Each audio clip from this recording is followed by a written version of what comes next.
Welcome to Civic Spectrum, where communities find their voice. Don't forget to subscribe to stay connected with all our latest discussions and deep dives. Last night, the leader of Hezbollah, Hassan Nasrallah, was killed in an Israeli airstrike. This is no ordinary assassination. Nasrallah has been one of the most influential and polarizing figures in the Middle East for decades. His death could potentially reshape the region's political landscape in ways we can only begin to imagine. In this video, we'll dive deep into what this means for Hezbollah, for Lebanon, for Iran, and the broader tensions with Israel and Gaza. We'll also explore the ripple effects Nasrallah's death may have across the Middle East and even the global stage. Hassan Nasrallah's assassination by the Israeli Defense Forces marks a pivotal moment in the long-standing conflict between Hezbollah and Israel. But first, let's look at the immediate circumstances of his death. Nasrallah had long been a target for the IDF. Over the years, Israeli intelligence had monitored his movements closely, and several attempts were made to eliminate him, all of which failed until now. Reports suggest that Nasrallah was in a highly fortified bunker when the airstrike occurred. This bunker was believed to be virtually impenetrable, located in an undisclosed location within southern Lebanon. The fact that Israel was able to locate and target him raises questions about how they managed to gain access to such high-level intelligence. Was this a result of Israeli espionage, the use of advanced drone technology, or perhaps an inside betrayal within Hezbollah itself? We should also consider the timing of this strike. Why now? Some speculate that Nasrallah's death is part of a broader Israeli strategy to weaken Hezbollah's operational capabilities at a moment when tensions are escalating in the region, particularly around Gaza. Killing Nasrallah serves multiple objectives for Israel, both militarily and symbolically. Militarily, it decapitates Hezbollah's leadership, potentially causing confusion and chaos within its ranks. Symbolically, it sends a strong message to Hezbollah's backers, especially Iran, that Israel remains both vigilant and capable. Hassan Nasrallah wasn't just a local leader. His influence extended well beyond Lebanon's borders. To fully grasp the implications of his death, we need to understand Hezbollah's deep relationship with Iran. Since its creation in the early 1980s, Hezbollah has functioned as a key proxy for Iranian interests in the Middle East. Iran has provided Hezbollah with extensive military, financial, and political support.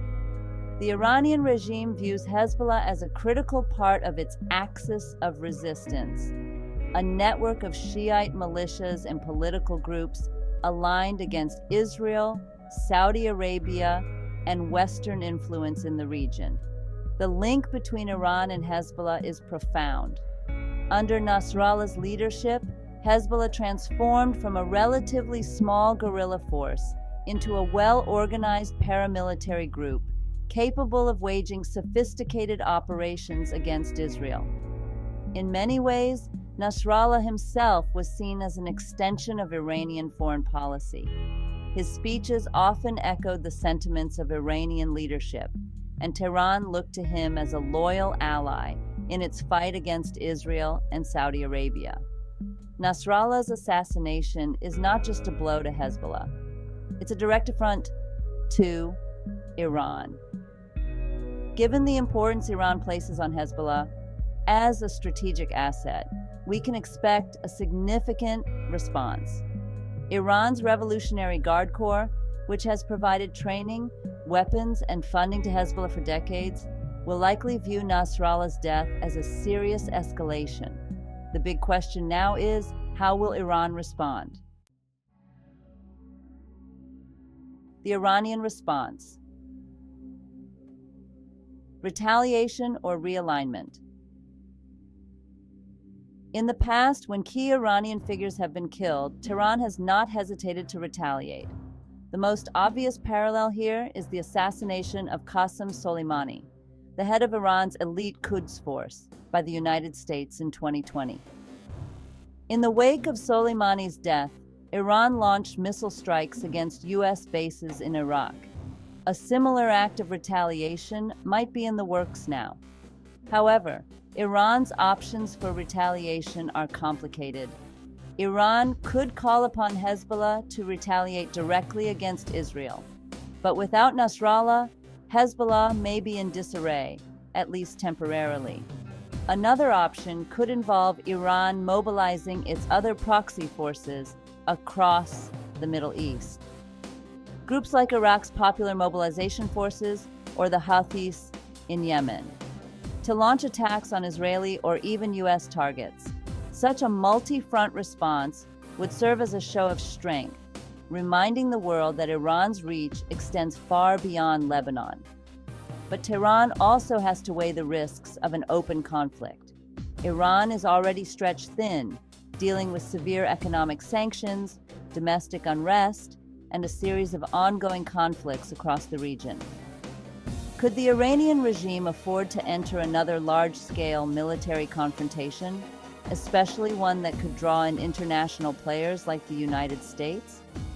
Alternatively, Iran might opt for a more covert response, such as cyber attacks or targeted assassinations of Israeli officials, aiming for a quieter but equally damaging form of retaliation. Nasrallah's assassination comes at a time of heightened tensions, not just in Lebanon but across the broader region. In Gaza, conflict between Israel and Palestinian militant groups continues to rage, with no end in sight. Hezbollah has long been vocal in its support for Palestinian groups like Hamas, and it's possible that Nasrallah's death could lead to greater coordination between Hezbollah and Hamas in their fight against Israel. Israel, already dealing with rocket attacks from Gaza, might now find itself facing a more aggressive Hezbollah in Lebanon. Even without Nasrallah, Hezbollah's military capabilities remain formidable.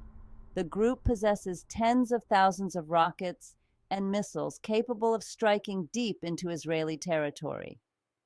If Hezbollah chooses to retaliate for Nasrallah's death, it could open up a second front for Israel, stretching the IDF's resources and potentially dragging the entire region into a broader conflict. Moreover, Nasrallah's assassination may embolden other Palestinian factions to increase their attacks on Israel, believing that Hezbollah will soon follow suit. This would lead to a dangerous spiral of violence, with Israel responding to attacks on multiple fronts. The danger here is not just limited to Israel and Lebanon. Any escalation could quickly spread across the Middle East, drawing in other nations like Iran, Syria, and even the Gulf states. For Lebanon, the consequences of Nasrallah's assassination are profound. Nasrallah had been a towering figure in Lebanese politics, not just as the leader of Hezbollah, but as a key player in the country's fragile power-sharing system. Under his leadership, Hezbollah positioned itself as a defender of the Lebanese people against Israeli aggression. But it also drew Lebanon deeper into regional conflicts, including the Syrian civil war. Without Nasrallah at the helm, Hezbollah's future, and by extension, Lebanon's political landscape, becomes uncertain. Who will replace him? Will Hezbollah's new leadership maintain the same hardline stance, or will they seek to steer the organization in a different direction? For many Lebanese citizens, Nasrallah's death may bring a sense of relief.